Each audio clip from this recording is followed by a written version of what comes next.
Herkese merhaba arkadaşlar, kanalımıza hoş geldiniz. Kübra Ünlü yazdı. Uzak şehirde ömürlük yüzleşme.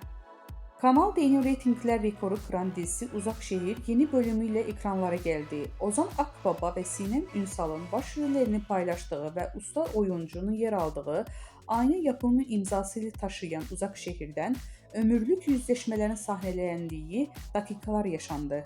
Seyircilerin adeten ekranlara kitleyen dizi bir kez daha ekranların zirvesinin sahibi oldu.